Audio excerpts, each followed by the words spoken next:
Всем привет, меня зовут Даша, и вы на канале для тех, кто изучает русский как иностранный и ценит живой, аутентичный контент. Сегодняшнее видео будет о том, что беспокоит многих студентов: страх ошибиться и ярко выраженный акцент. Так как же обрести уверенность и звучать более естественно, когда вы говорите по-русски? Прежде чем мы перейдем к советам, хочу рассказать вам об одном полезном ресурсе, который может помочь вам в изучении русского языка. Если вы настроены улучшить свой русский, загляните на платформу iTalki. Там можно заниматься с носителями русского языка один на один, то есть забронировать индивидуальные уроки. Ссылку вы найдете в описании к этому видео. И у меня есть для вас приятный бонус. По моему промокоду Даша вы получите в подарок $5, если забронируете первые уроки на $10. Важно, что скидка действует для первых 50 пользователей, так что не откладывайте бронирование урока на потом. А теперь давайте разберемся, что поможет вам говорить на русском увереннее и звучать естественно. Конечно, самое важное — это регулярно общаться с носителями языка. Именно в живом диалоге вы получаете мгновенную обратную связь, развиваете спонтанную речь и привыкаете к разным акцентам и стилям общения. Я решила пообщаться с преподавателем, который специализируется именно на произношении. Для этого я зашла на iTalki и нашла Юлю, сертифицированного преподавателя РКИ. Но прежде чем включить интервью с Юлей, я бы хотела рассказать, почему именно я выбрала платформу iTalki. Что мне особенно нравится в iTalki, это то, что вы не платите ни за какую подписку.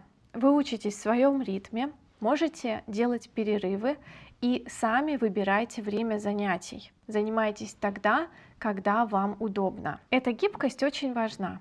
Я точно так же занимаюсь английским. Я люблю говорить с носителями английского из разных стран, потому что обожаю акценты.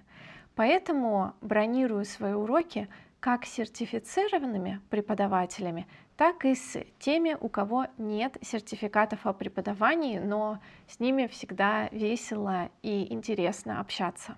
iTalki позволяет мне учиться у языковых экспертов, исправлять ошибки и работать над произношением в режиме реального времени. Чтобы понять, подходит ли мне преподаватель, я обычно бронирую пробный урок, а уже потом решаю, оплачивать уроки отдельно или сэкономить, выбрав пакет. На платформе представлены тысячи преподавателей, носителей языков, а русский язык — это всего лишь один из 150. Вы можете включить фильтр по уровням, интересу, бюджету, наличию сертификатов. Таким образом, найти своего идеального преподавателя очень легко. Давайте покажу, как я нашла Юлию. Я выбрала русский язык, поставила галочку «Сертифицированный преподаватель» и указала, что меня интересует именно произношение. Система выдала мне более 180 специалистов. У многих из них за плечами тысячи уроков и отзывов. Мне понравилось несколько преподавателей. Я связалась с ними через личные сообщения. Юлия ответила мне одной из первых, и так как у нас совпадало расписание, я решила забронировать урок у нее. Ну что, ребята, я готова к своему первому уроку с преподавателем русского как иностранного. Юля должна появиться с минуты на минуту.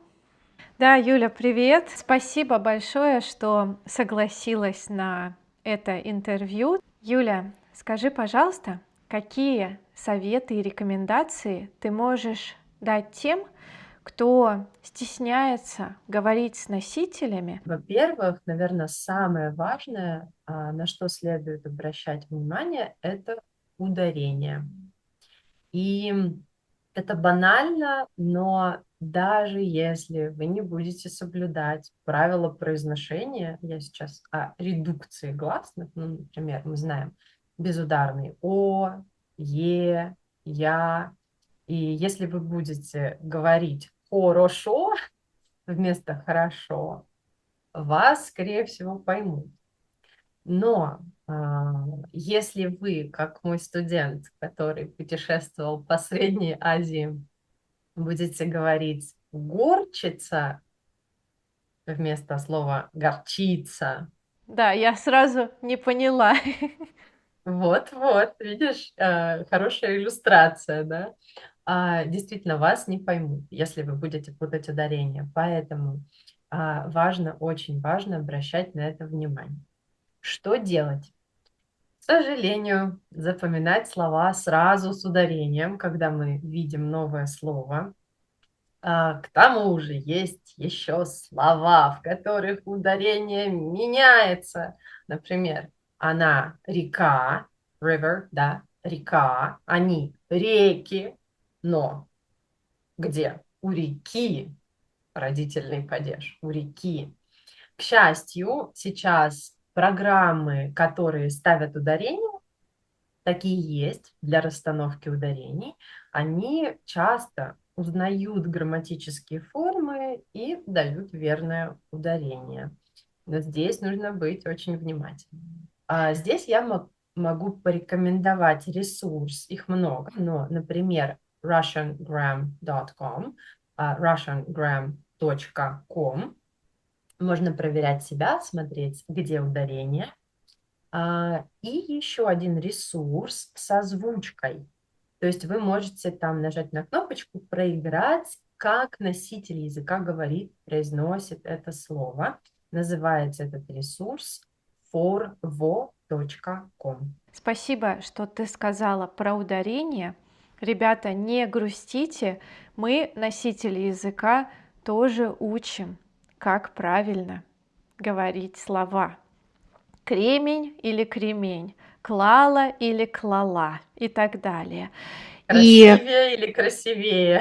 Да, и, кстати, у всех моих видео есть транскрипции с ударениями, поэтому я всегда рекомендую читать текст и повторять, если есть транскрипция. То есть вы слушаете, например, подкаст или видео, и потом читаете, смотрите на ударение. Это очень полезно. Кстати, следующий мой совет, он будет с этим связан. Но еще важно здесь добавить, что иногда, очень редко, но тем не менее бывает такое, что оба ударения верны одновременно или одновременно. И может быть какой-то такой культурный маркер, разговорная речь или нейтральная речь, там звонит или звонит, уже, насколько мне известно, выходят, да, уже в границы нормы расширяются, в общем, да. Итак, номер два – это интонация. Ребята, это действительно критично. Почему? Многие студенты думают, что задают вопрос, но не получают ответа, потому что носители не идентифицируют, не понимают, что это был вопрос. Для них это не звучало как вопрос.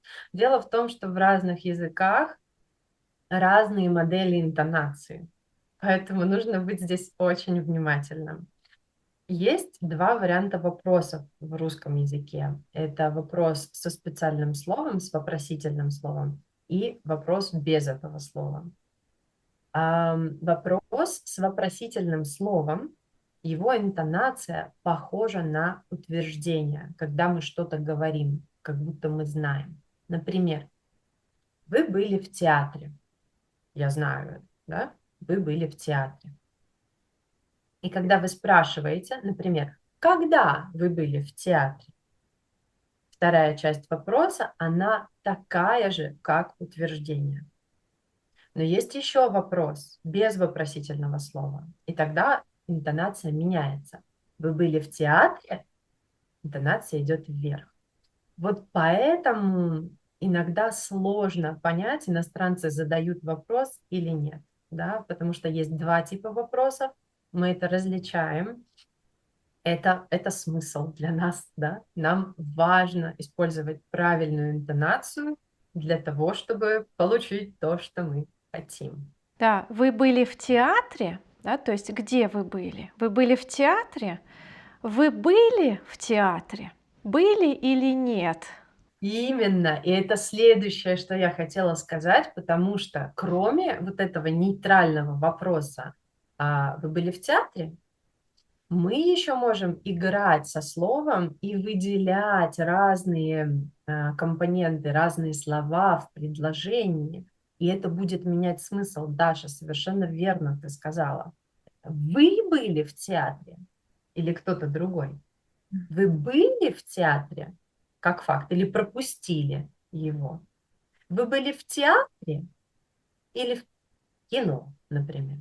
Очень люблю русский язык за интонацию. Очень богатый инструментарий.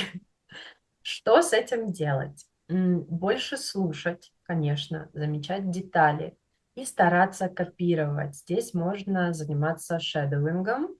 Это как раз, Даш, про то, что ты говорила, у тебя есть транскрипции, да, с ударениями можно не просто слушать, а можно еще и повторять. Особенно, когда есть транскрипция, это просто прекрасно, да, хорошая опора. Ну и, конечно, приходить на уроки можно, чтобы с этим работать и понимать разные типы интонации. Тут я могу порекомендовать еще один ресурс, который называется youglish.com. Это платформа, которая работает с видео YouTube.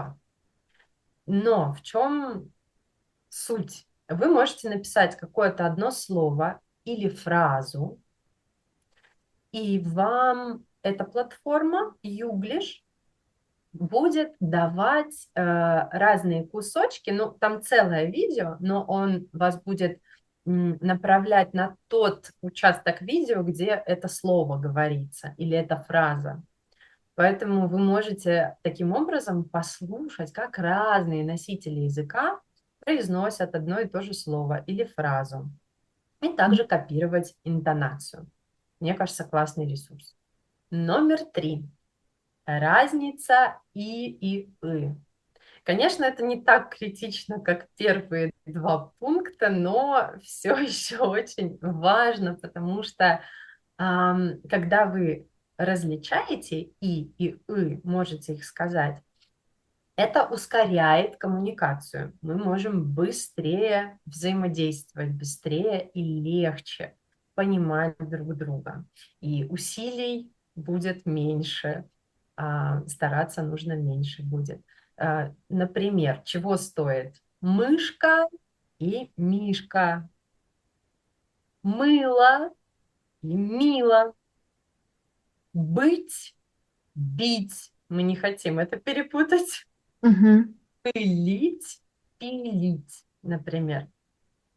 Что можно сделать? Ну, можно пойти к учителю и поставить эти звуки.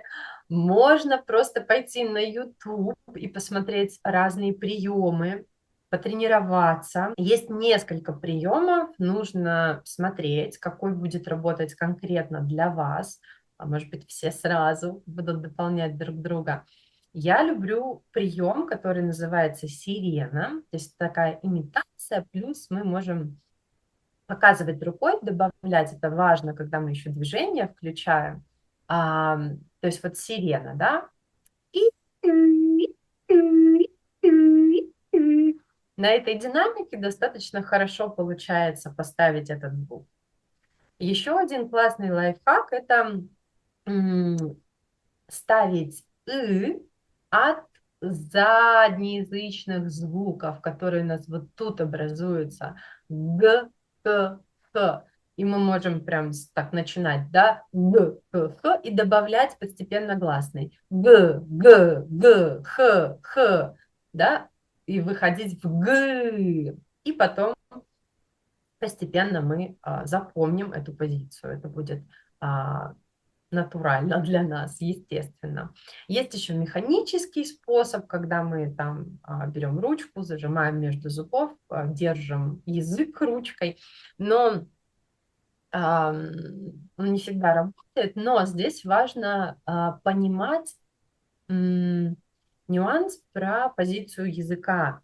То есть, когда мы звук «ы» произносим, у нас спинка языка опускается. И вот этот карандаш или ручка, он, кстати, держит язык внизу, и спинка языка убирает мягкость. Мы об этом поговорим в номере 4. Отличные рекомендации. Номер 4 – это мягкие и твердые согласные. Это важно, потому что если вы их не различаете, это очень сильно усложняет понимание. Носитель должен будет расшифровывать, что вы говорите. И предыдущий пункт, он связан с этим. Потому что здесь важно понять, а что такое вообще мягкость. Я сейчас говорю про звуки, про пары согласных, например, н, не, л, ле, р, ре и так далее. Мягкость – это позиция языка, похожая на позицию, при которой вы произносите звук и.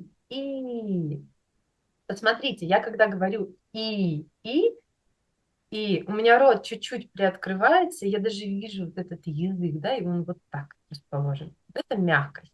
Почему это важно? Ну, сравните слоги.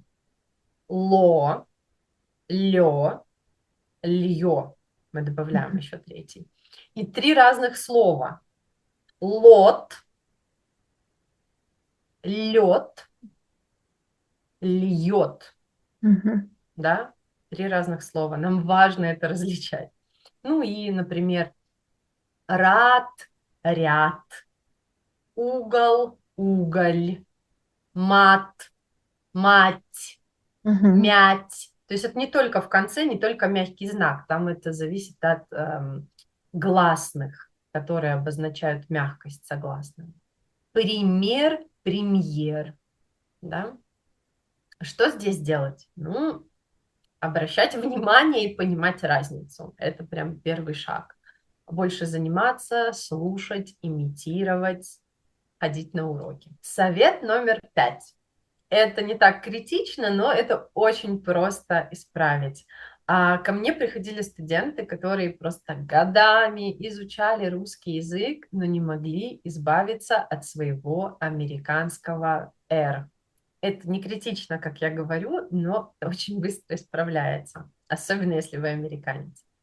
Вообще изначально я не рекомендую ассоциировать русский «р» с английским R, да, это плохая идея. Если вам нужен какой-то аналог, обратите внимание на «д». И есть несколько приемов, как поставить себе, как научиться произносить «р» русский. Один из них, например, это как мотор, упражнение мотор. Вот вы представляете, да, вы заводите машину. От звука «д» начинаем. Да да да да да да да да др др др др др др др.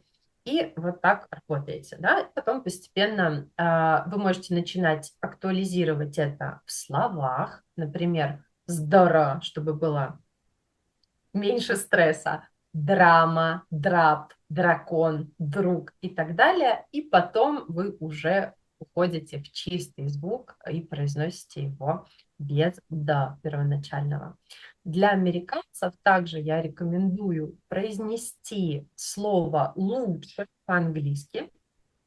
Это better, better. Двойная «ти» в американском английском не произносится как «ти». Она произносится как такая да, такой single flap такой получается.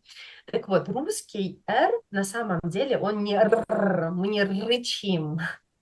На самом деле в слове мы артикулируем R очень как быстро, и это только одно движение как бы. Поэтому вот этот совет очень-очень классно работает. Попробуйте. Скажите better, и вот это «д», которое получается, ну, подобие «да», да, попробуйте так произносить русский «р» на этом месте. И потом, может быть, еще чуть-чуть добавить вибрации. Вот работает просто на ура. Очень классно работает этот прием. Еще раз говорю, ко мне приходили студенты, которые просто много лет изучали русский, и у них был вот такой американский R, они не могли произносить Мгм. по-русски, да, нормально артикулировать R. И это решается просто вот так за 5 минут. Я тоже занималась с логопедом в детстве. И это тоже надо понимать. Иностранцам русские не рождаются такими идеальными. Мы тоже ставим свою речь. Мы тоже делаем упражнения. Интересная история была с моей студенткой. Она была на конференции в Испании, и там приезжали какие-то русские. И вот один из них, он картавил, то есть он как это по-русски, не произносил «р», да? Да, как р, да? Ребята, нужно убедиться, если вы вот прям никак не можете сказать «р», нужно убедиться, что это точно не проблема, не ограничение физиологическое, потому что если у нас вот это под языком есть такая, называется уздечка подъязычная, если она короткая, Мгм. мгм, Да. то вы не сможете «р» произнести, да, ну то есть как, это немножко растягивается, есть упражнения, опять же, там упражнение «грибочек», «лошадка», мы это делаем. Это очень, кстати, очень полезно. Очень классно работает, если вот прям не поддается R. Но это может быть еще вот физиологические ограничения. Об этом важно знать. Ну и для продвинутых хочу просто дать такую общую рекомендацию. Обращайте внимание на правила произношения. Если это не критично, но это сделает ваш акцент красивее, более понятнее. И эти правила, они достаточно регулярные. Вы знаете, я уверена, про редукцию О, А, Е. Но хочу здесь сказать, редуцируйте больше. Говоря про безударный О, мы часто упрощаем и говорим, ну, хорошо, безударный О– это короткий А.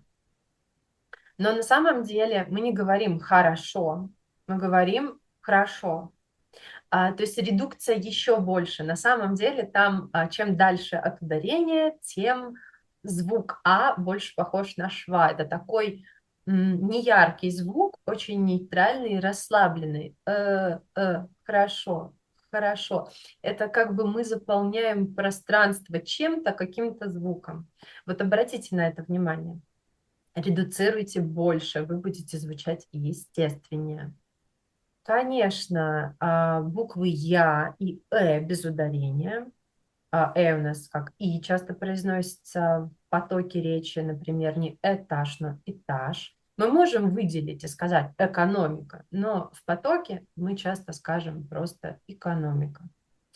Я без ударения. Это может быть И или Е, в зависимости от позиции в слове. Ударный Я мягкий, но, например, тяжелый, не тяжелый, тяжелый, тяжелый. Или слово язык, там я в начале, поэтому у нас йод добавляется. Язык, язык. Мгм. Также обращайте внимание на кластеры согласных и оглушение и озвончение в них. Например, вторник. Не вторник, да, а вторник. Все. Это работает с предлогами также. В школу, в кафе, но в банк, в Мгм. банк. Или озвончение– это сделать. Сделать, не сделать, как пишем, а сделать. Или футбол, отдыхать. Мгм. Да? Это тоже важно. Это не критично, но это упрощает понимание. Значит, мы сказали про ударение и интонацию в начале. Это, на мой взгляд, самые важные вещи, на которые нужно обращать внимание в первую очередь. Правила произношения несложные, регулярные, поэтому можно с этим тоже работать. Ну и, конечно, над произношением нужно работать всегда. Вы знаете, что даже настроение может влиять на наше произношение. Да-да, это так. Оно действительно меняется. Поэтому можно чуть-чуть уделять этому внимание. Это не самое важное, но тем не менее хорошо слушать, имитировать, делать шедоуинг, ну и, конечно, заниматься с учителями, со специалистами по фонетике. Например, у меня можно взять консультацию и получить полный анализ вашего произношения, развернутую обратную связь, а также рекомендации и упражнения, подобранные и созданные именно для вас. Отлично. И забронировать консультацию можно на платформе iTalki. Жду вас на уроках. Ну что, ребята, как вам советы Юли?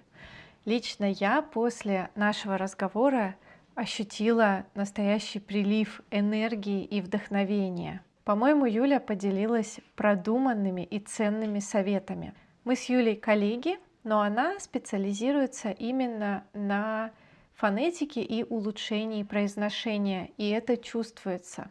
Некоторые приемы, которые озвучила Юля, я уже использую в своей работе, но парочка советов для меня были в новинку, и я с удовольствием начну их применять и на своих уроках. Если вы хотите вывести навыки владения русским языком на новый уровень, говорить без стеснения и страха, я рекомендую вам забронировать урок на iTalki. Переходите по ссылке в описании, используйте промокод Даша и получите 5 бонусных долларов при бронировании первого урока на $10. Напоминаю, что скидка доступна первым 50 пользователям, поэтому не откладывайте дела на потом, ищите преподавателя, с которым изучение русского языка превратится в интересное путешествие, и потом можете мне сказать спасибо за такую классную рекомендацию. Поделитесь, пожалуйста, в комментариях, занимались ли вы с преподавателем на iTalki. А еще мне интересно, какие советы Юли вы слышали впервые и какие методы и приемы используете вы для того, чтобы звучать как носитель и без страха и стеснения общаться на русском. Спасибо, что досмотрели это видео до конца. Благодарю, как всегда, благодарю своих патронов. Переходите по ссылке, бронируйте уроки. Увидимся с вами в следующем видео. Пока-пока.